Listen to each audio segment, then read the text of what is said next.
So we're here just to provide a sense of security for community members. Tonight, just when RCMP thought 2 suspects may have eluded capture, the Bear Clan Patrol steps up the search in northern Manitoba. After doing this for 3.5 years, I don't believe that's enough to actually prevent all the deaths. The medical community grapples with how to stop overdoses when prevention programs are not enough. Even though we get visitors around the world that come here, they're fascinated with the culture and also the stories. And we take you to a historical site of the Blackfoot.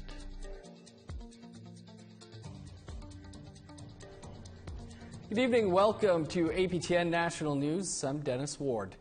The search continues in northern Manitoba for 2 young men who are suspects in a double murder in British Columbia. It was believed that the pair have made their way to Gillam, but where they are now and what is being done to find them. Beverly Andrews brings us an update. The search for 2 men wanted in connection in the death of a young couple and another man in British Columbia is underway in northern Manitoba. Bear Clan members traveled to Gillam over the weekend and reported 2 men who matched the description of Cam McLeod and Briar Shimagelski in the community of Gillam near the dump on Saturday. The men are wanted in connection of the murders of a young couple, Lucas Fowler and China Deese, and BC resident Leonard Dick. RCMP have confirmed a credible sighting in the Gillam area. So we're here just to provide a sense of security for community members that are kind of disturbed and frightened of what's going on with the situation. RCMP immediately deployed to Gillam. Following reports that the young men were sighted in York Landing, a small community approximately 90 kilometers north of Gillam. York Landing is accessible only by ferry or air. The small community is on high alert. Corporal Julio Cochane of the RCMP supplied an update. Our officers are on the ground, have not made contact with the individuals, and so we are not yet in a position to confirm that these are the wanted suspects. Our goal today remains to safely locate, apprehend, and identify the individuals. RCMP's emergency response team, major crime services, a containment team, police dog services, and emergency response are joined by the Royal Canadian Air Force. We understand that this is a trying time for the community of York Landing and that there's a lot of uncertainty. We want to remind residents that we have a lot of police resources in the area and that our priority is their safety. We ask them to remain vigilant, to stay indoors as much as possible with their doors locked, and to report anything suspicious by calling their local police immediately. The search is taking place in rough terrain, full of forest, waterways, and muskeg. The RCMP cannot confirm the men spotted in York Landing are the suspects, but say social media can create rumors. We're making a plea to the public to send in tips and to call us, so we want that. So if someone does see something or know something, yes, definitely call us and we will look into that. And then as soon as we can confirm details of that, we will let you know. If anyone has information on this case or the whereabouts of the suspects or sees something on social media that may help, the RCMP asks that you call your local police services so they can investigate and confirm details. Our priority is to try and identify and locate these 2 individuals so we can confirm who they are. So, we're still looking at every possibility in this investigation. Beverly Andrews, APTN National News, Winnipeg. Our Brittany Hobson is in Tatasqueyak Cree Nation now. That's across the lake from York Landing. We're here in Tatasqueyak Cree Nation, or Split Lake, some 30 kilometers away from York Landing. Behind me is the community's ferry. It's one of the only ways to get between York Landing and Tatasqueyak. The isolated community is also accessible by air. To get to the 2 communities, it's about a 2-hour ferry ride. During the press conference held earlier this afternoon, RCMP would not confirm whether they received any credible tips or sightings of the 2 accused killers taking a ferry ride between the 2 communities. Locals say that there is a rail line close to York Landing that people could walk along if they chose to. RCMP also confirmed this rail line was about 25 kilometers south of the community. Now, people here in Tatasviat Cree Nation are on edge. Some have told me they're choosing to stay inside their homes. This community was also one of the first confirmed sightings of the two accused killers last week. Councillor told me on Monday they came through the community, and this, of course, was before the nationwide manhunt went out. Earlier this afternoon, RCMP did give an update via Twitter saying that they could not substantiate the claim that the two individuals were in York Landing, but they are going to keep a police presence there as well as in Gillam. We'll, of course, keep you updated on the ground here.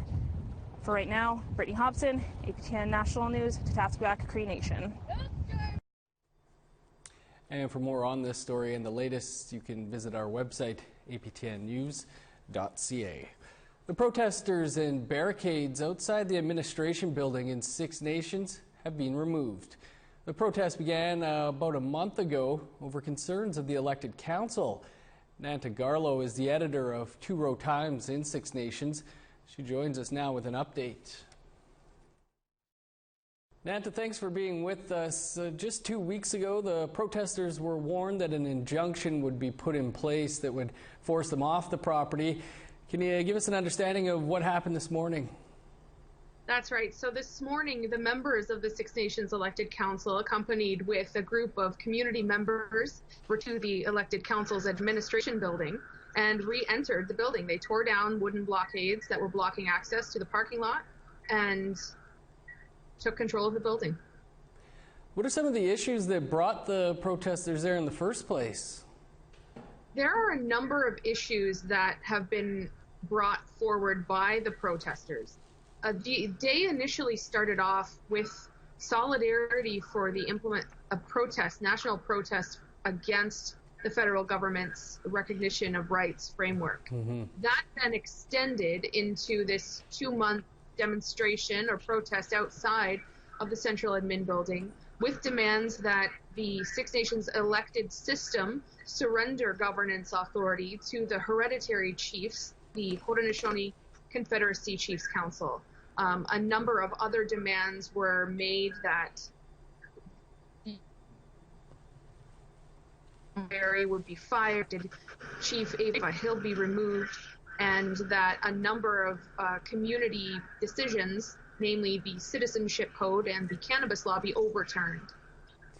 Are you aware of any charges being laid so far? I spoke with police this morning and they said that no charges have been laid. Previously, there were charges of assault laid against one of the demonstrators, and Rhonda Martin, and in turn she has charged the SAO Dale Bomberry with assault as well. Those are in court right now, but as of this morning, no charges have been laid. I spoke with somebody at the elected council building this morning, and they said that police are now investigating after they discovered that the building had been broken into. There were some documents that were stolen and a computer that is missing. And right now the building is being assessed for what damages have occurred. Any word on what happens next? Well, for now, the elected council has reclaimed the building. Currently, members of the public aren't able to access the building yet. The elected council says that they're going to be securing private security to reinforce the site and make sure that there are no further protest actions that are taken. Now, the case is still before the court, so right now they have an interim injunction. They are seeking an interlocutory and a permanent injunction, and I think whatever the turnout, whatever the result of that case is, that will kind of determine the next steps. Well, Nanta, we'll leave it there, but appreciate you bringing us up to speed on it all. Thank you.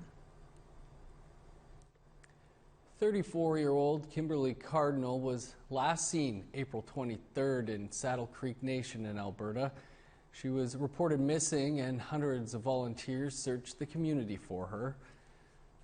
On June 25th, a resident found human remains only 1 kilometer from her last known location. Saddle Lake Cree Nation confirmed the remains are of Kimberly. She had 3 children, and the family did not wish to make a statement at this time and has asked for privacy. Coming up, we'll take you to ground zero of the opioid crisis, where new ways to tackle the issue are being unveiled. Stay with us. Here's a look at Tuesday's weather forecast starting on the East Coast. Sunny and 32 in Fredericton, 31 with showers for Halifax. A high of just 9 in Nain, 14 with rain for Happy Valley, Goose Bay. Showers and 29 for Montreal and Quebec City. Rain and 23 for Chibougamau. 26 with showers for Ottawa, London and North Bay. 26 under the sun for Thunder Bay. 22 and sunny in Sioux Lookout. 24 under sunny skies for Churchill, God's Lake and Norway House.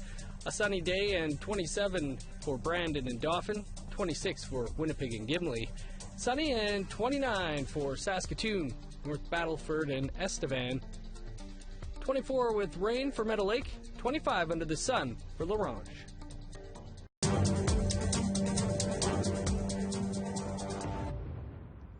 Welcome back. British Columbia has the highest rate of overdoses in the country, and the crisis has officials in the province thinking outside of the box when it comes to dealing with the situation. APTN's Tina House has more. BC's Chief Medical Health Officer, Dr. Patricia Daly, delivered her report, which dealt with opioid overdoses in the province. And she wants to see sweeping changes to the way street drugs are handled across the country.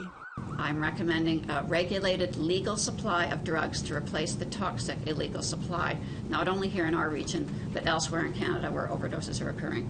Since 2016, close to 10,000 people have died from overdoses in Canada, since fentanyl and carfentanil began to get mixed with other street drugs.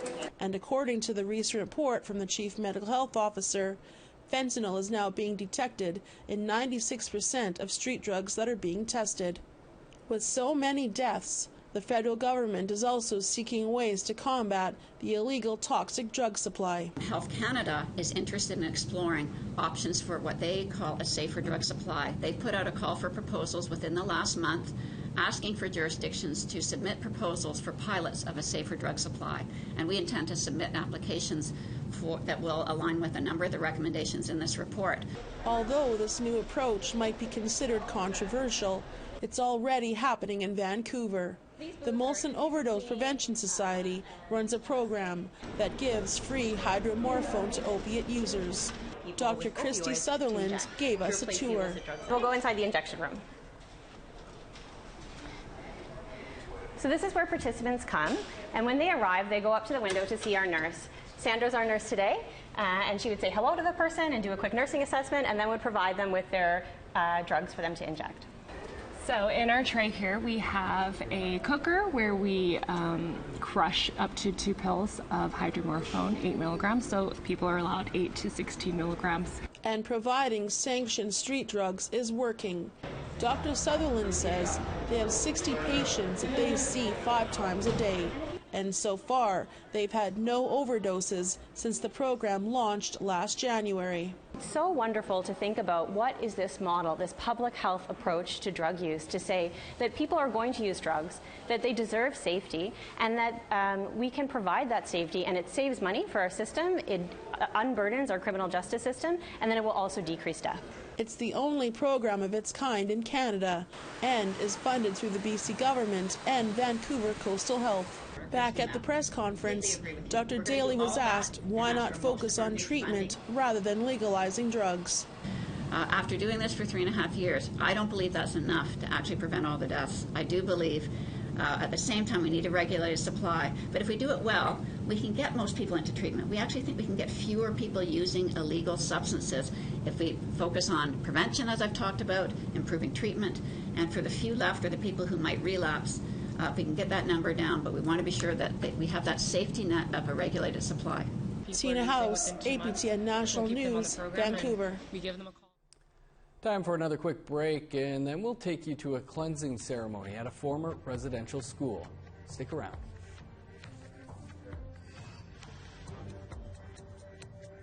Here's a look at the rest of Tuesday's weather forecast, picking back up in northern Alberta. Showers and 20 for Fort McMurray and Grand Prairie.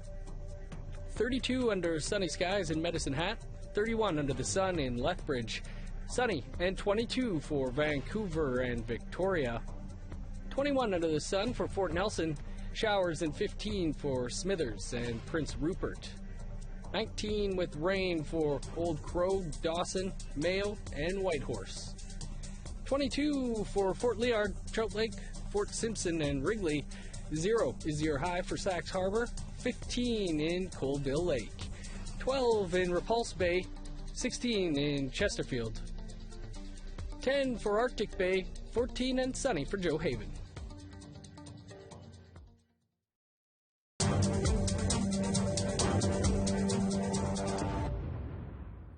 Welcome back. The Algonquin people in Quebec are trying to deal with trauma left behind by the residential schools. Their idea is to reconcile the past with an eye to improving the future. Here's an encore presentation of a story Tom Fenario filed in June. Upon first glance, this may look like any other field, but the vegetation has yet to fully overtake the remnants of the former Saint-Marc-de-Figuerie residential school. It could be said the remnants of the school also still lie within many of its survivors. J'ai passé ici pendant 8 ans. 8 ans dans la tristesse. 8 ans aussi de maladie même.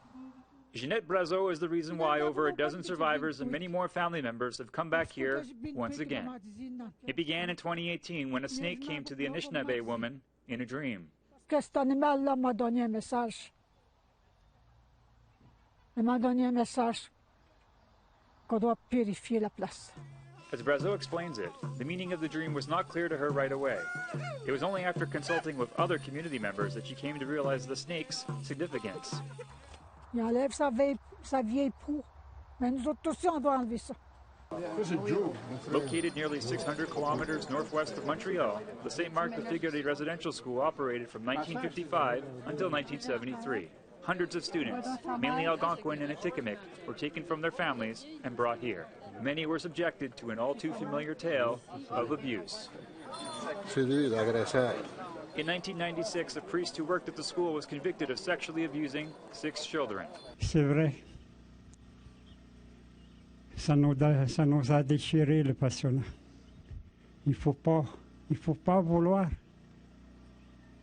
Il faut juste laisser en arrière. Brazeau's son, Jeffrey Papati, led the many healing activities that took place on this day, even though he's been avoiding the area for many years. J'avais jamais mis mes pieds ici. J'ai toujours traversé le chemin ici.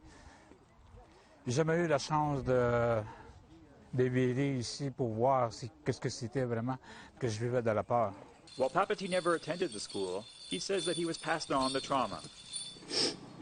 During an emotional speech, he says he forgives his parents for negative aspects of his upbringing, as well as another unnamed community member. J'ai pas honte de le dire aujourd'hui. J'ai vécu des incestes par rapport à un ex-survivant du pensionnat qui est décédé aujourd'hui. J'ai réussi quand même à me pardonner et à pardonner la personne. Like many people here, Papati and Brazeau are from the nearby Lac-Simon Anishinaabe First Nation. The community of 1800 has long been afflicted with addiction issues and poverty.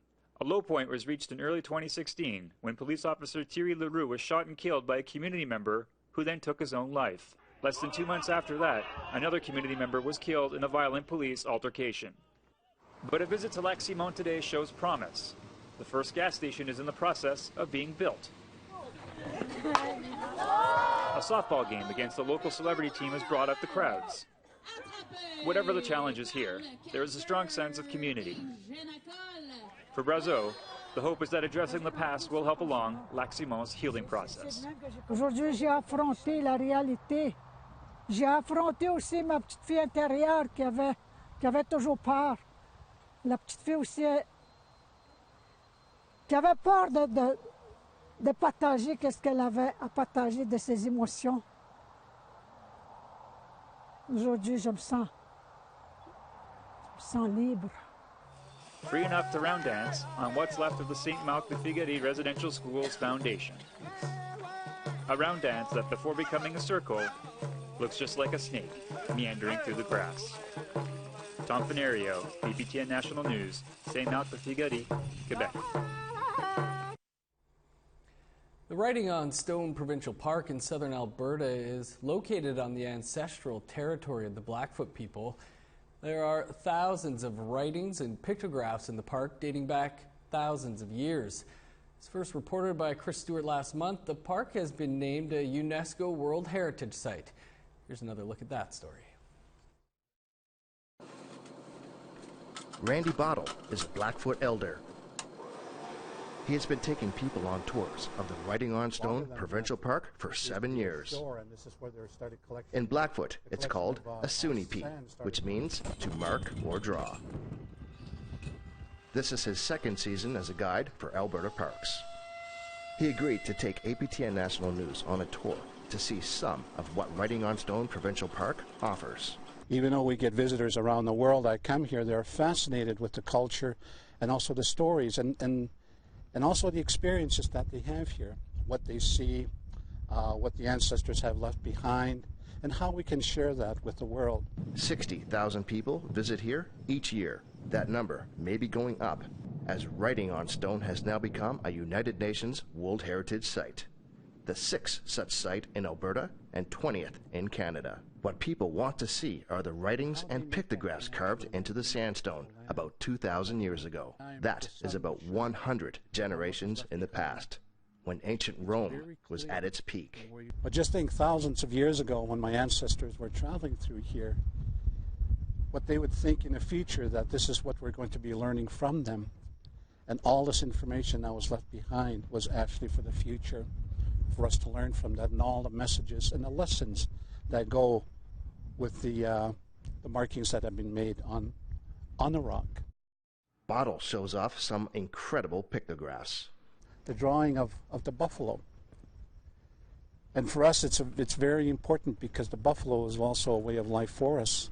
That's one of the greatest resources that we ever had, and everything that we needed for survival came from one animal. A beaver, drawings of themselves, arrows, and hundreds of rocks with these amazing artifacts from the past. The World Heritage Site was made possible by the Mukakan Cultural and Heritage Society. Blackfoot elder Martin Heavyhead just returned from Baku, Azerbaijan, where Writing on Stone was officially declared a World Heritage Site. After 22 years of work to get it recognized, the hard work paid off. It's sort of unreal at the moment, but slowly getting back down to earth about the whole thing. Yeah. I think we're very fortunate and blessed that we still have them here, so that way we can learn from the past. And I call this place my own university because of what I'm learning from all the messages that have been left behind by the ancestors. Chris Stewart, APTN National News, Writing on Stone World Heritage Site, Alberta. Pretty amazing to see. That's your APTN National News for this Monday. You can always find much more over on our website, aptnnews.ca, and stay up to date with the latest by downloading the APTN News app. I'm Dennis Ward. Thanks for tuning in. We'll see you back here tomorrow.